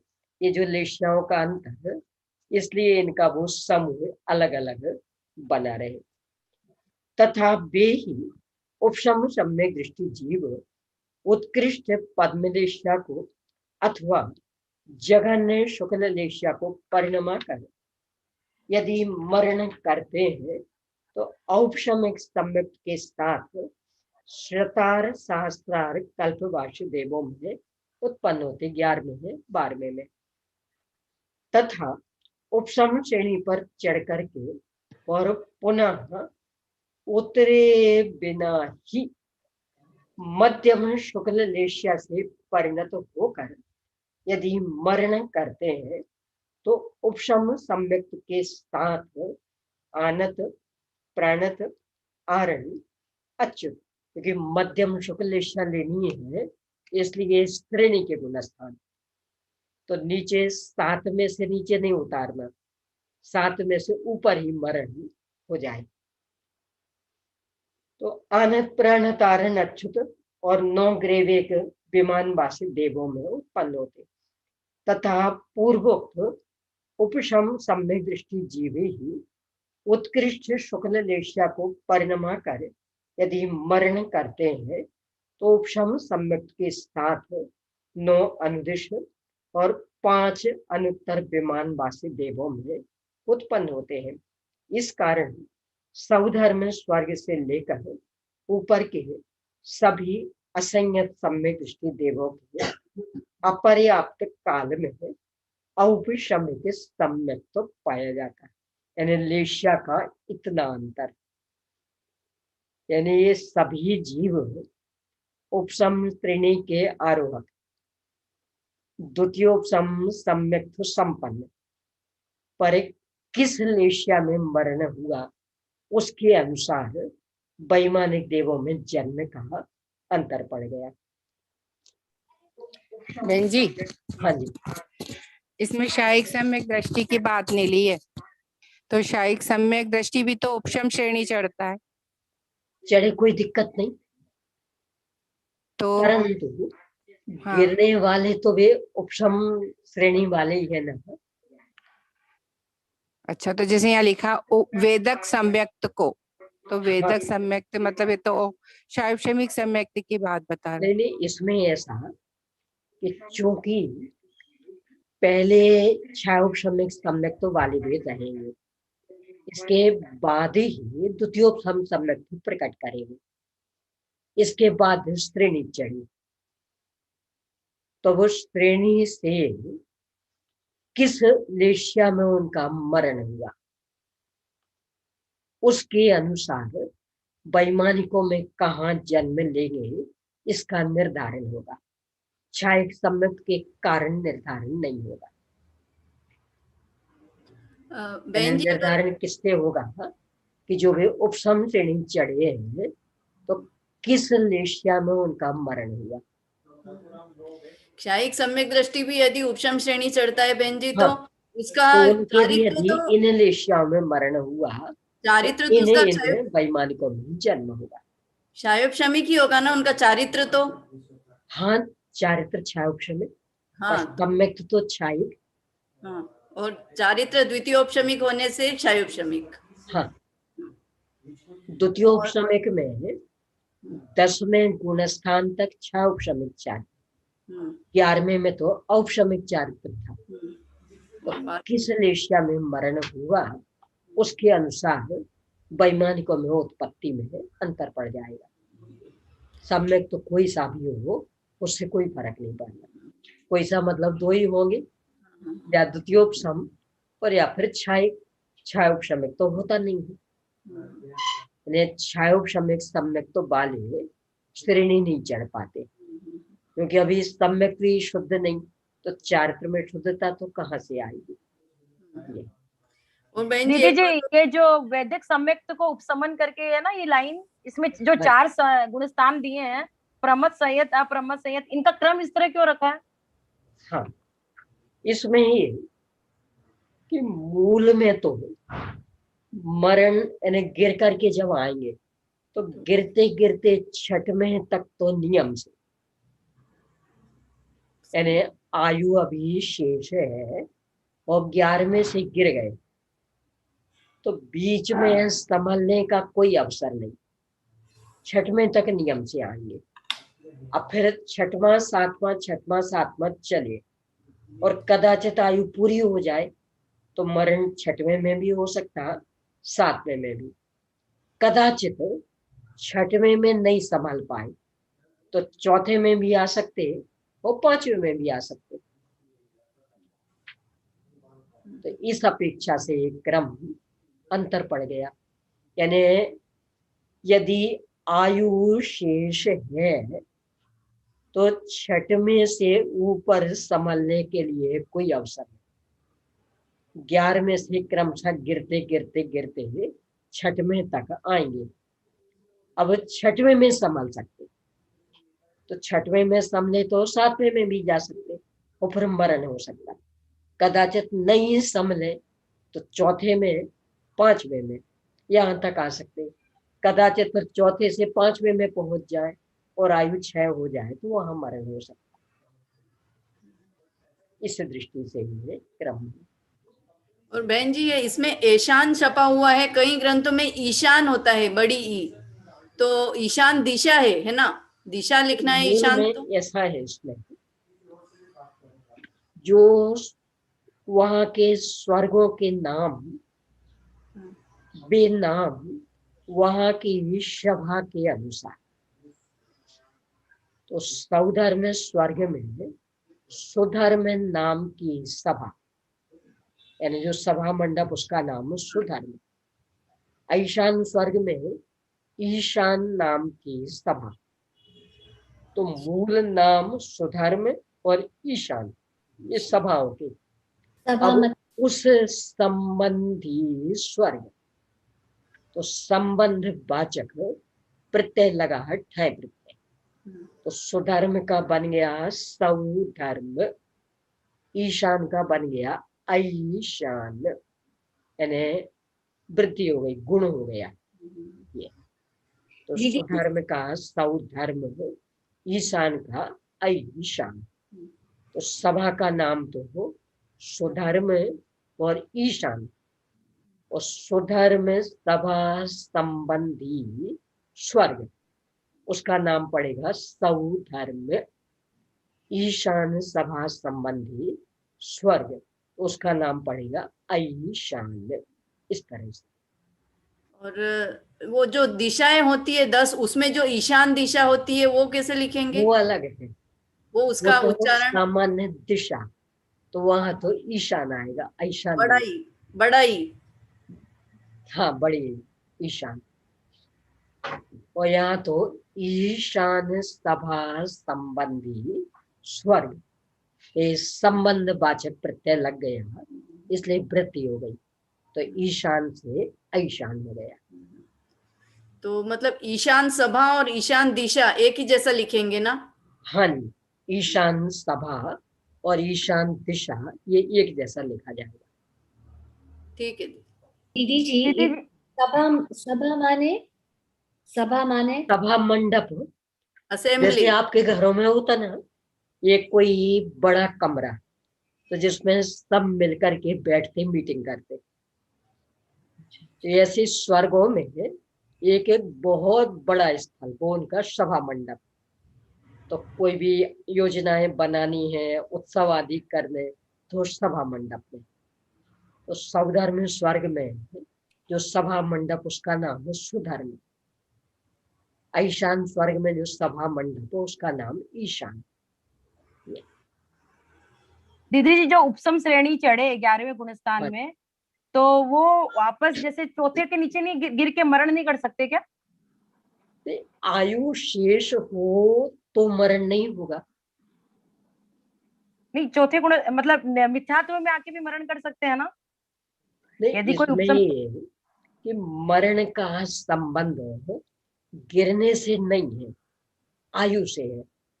यदि वो बराबर है। आयु शेष है तो मरण नहीं होगा, पुनः चढ़ सकते, फिर कदाचित कालांतर में छपक भी चढ़ ले। और यदि आयु शेष नहीं है तो मरण होगा। तो कहाँ किस लेशिया में मरे, तो वैमानिकों में कहाँ उत्पन्न होंगे, ये चर्चा यहाँ। तो बहन जी, अगर क्षयिक होंगे तो चौथे के नीचे नहीं गिरेंगे? क्षयिक सम्यक्त होगा तो चौथे से नीचे नहीं। क्षयिक श्रमिक हुआ तो पहले तक भी वैसे जाता। इसमें एक और भी विशेष, जो द्वितीयोपसम सम्यक्त वाले हैं, वे भी तत्काल चौथे से नीचे नहीं आते। यही प्रश्न था मेरा दीदी। बहुत कालांतर में कदाचित आ सकते, अन्यथा नहीं। मतलब उसी भाव में आ सकते हैं क्या दीदी? उसी भाव में श्रेणी चढ़े, हाँ, उसके बाद उसी भाव में आ सकते हैं क्या मिथ्यात्व में? उसी भाव में आ सकते हैं, पर कालांतर में, तत्काल नहीं। वो टोडरमल जी ने लिखा है ना, परिणामों की विचित्रता में हाँ, कोई 11वें से हाँ, गिर के पहले तक आता है। दीदी जी, तो 11वें से पहले तक डायरेक्ट नहीं आएगा, 11वें से या छठे में आएगा या 4वें में आएगा? 11वें से यदि आयु शेष है तो क्रमशः उतरते उतरते छठवें तक, क्रमशः, यानी 11, 10, 9, 8 ऐसे क्रमशः। अब छठवें में संभलने का अवसर, यानी छठवें के ऊपर अभी अवसर नहीं था, छठवें तक तो क्रमशः आएंगे।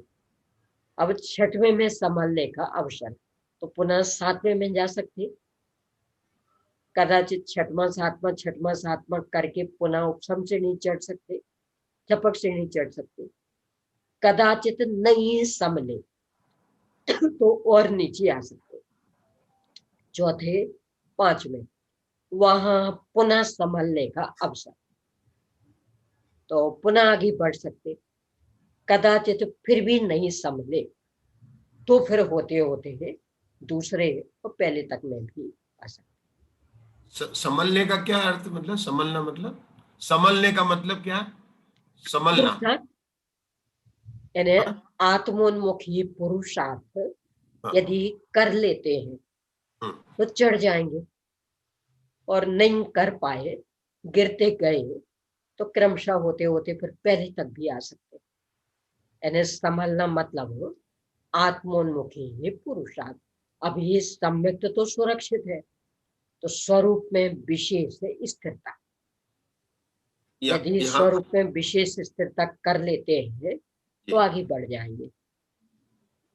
यहाँ पर जो उन्होंने कुल 6 पॉइंट बताए, 6 विकल्प बताए, हाँ जी, जो लेशिया के अपेक्षा 6 बताए, हाँ जी, 5वें और 6ठे में तो उन्होंने ऐसा केस लिया है कि उपशम श्रेणी चढ़ा है और हाँ जी, उसी के काल में उसका मरण हो गया, हाँ जी, क्योंकि वो मतलब जो 5वां और 6ठा नंबर का केस तो ऐसा लिया है कि जो उपशम श्रेणी चढ़ा है उतरा नहीं है, उसी भी काल में उसकी आयु पूर्ण हो गई और मरण हो गया।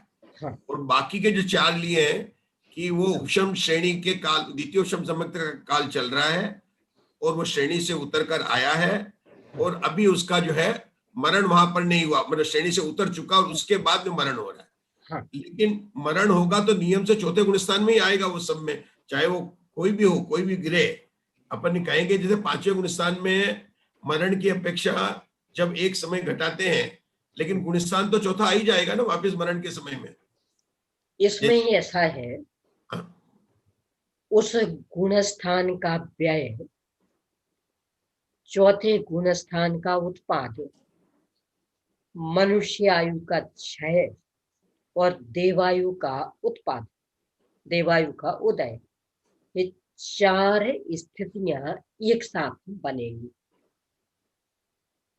तो यदि ये 4 स्थितियां, हाँ, मतलब कौन सा 4 की, जैसे 5वें गुणस्थान का क्षय का काल, चौथे 5वें गुणस्थान में गुणस्थान आने का काल, क्षय, मनुष्य आयु का समाप्ति का काल और हाँ, देव में जन्म लेने का काल, हाँ, ये 4 आप बता रहे, चारों का एक समय है।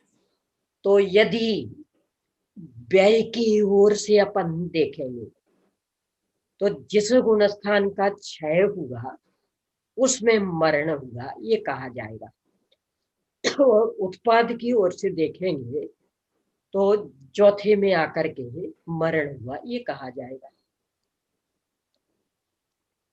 और जब व्यय की अपेक्षा देखते तो चौथे से लेकर के 11वें तक कहीं भी मरण बन जाएगा, वो व्यय की अपेक्षा, क्योंकि व्यय उस गुणस्थान का हुआ।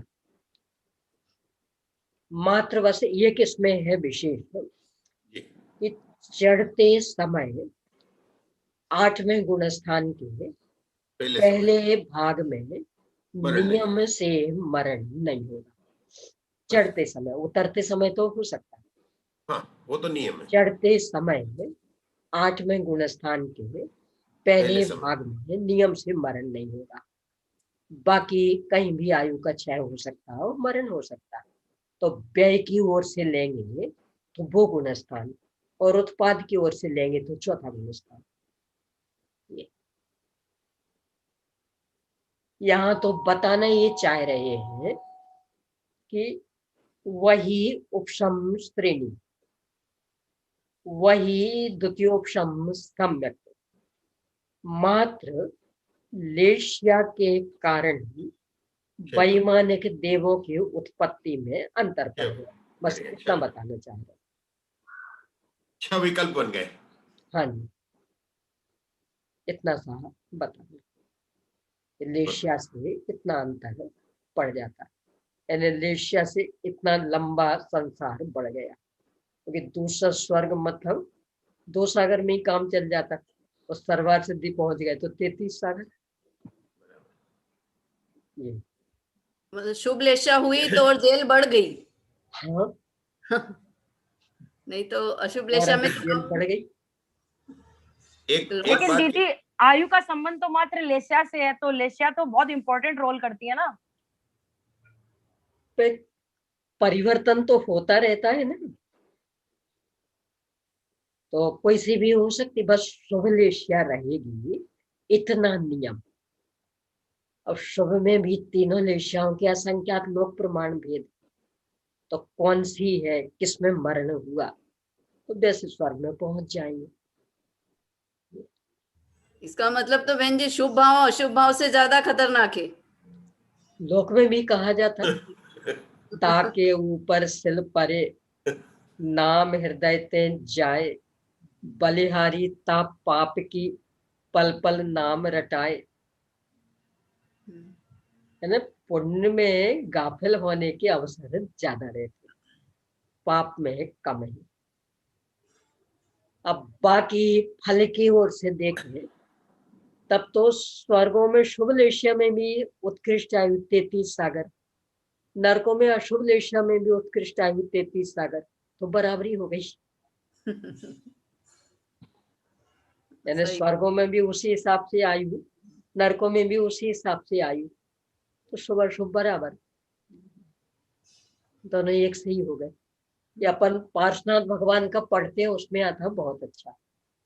यानी पार्श्वनाथ भगवान का जीव जो शुभ और शुद्ध के बीच में रहा हाथी की पर्याय के बाद से, और कमठ का जीव अशुभ में रहा, तो बराबर ये उसी उतनी ही आयु वाले स्वर्ग में और वह उतनी ही आयु वाला नरक में। यानी यहाँ ये 22 सागर की आयु वाले स्वर्ग में, तो वो 22 सागर की आयु वाले नरक में, और दोनों एक साथ निकल के फिर यहाँ इकट्ठे हो गए।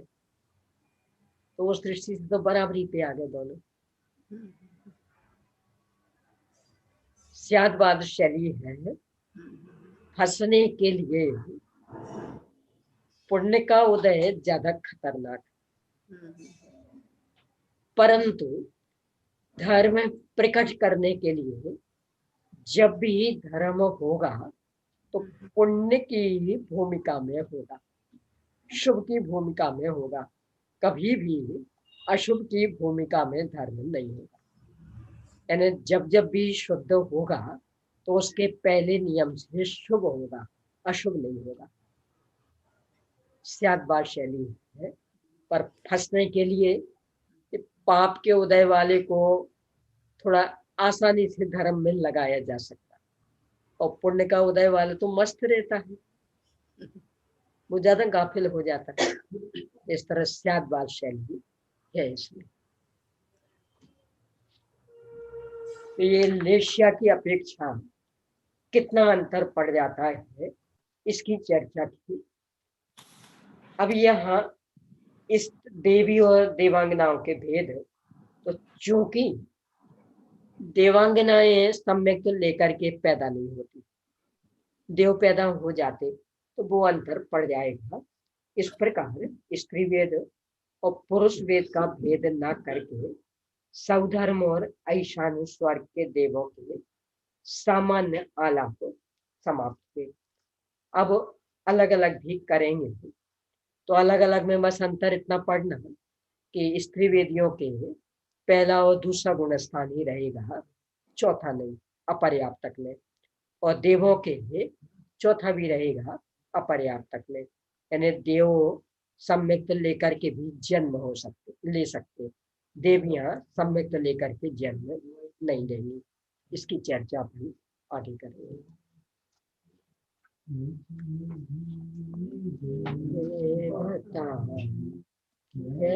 अनंत बेकार से के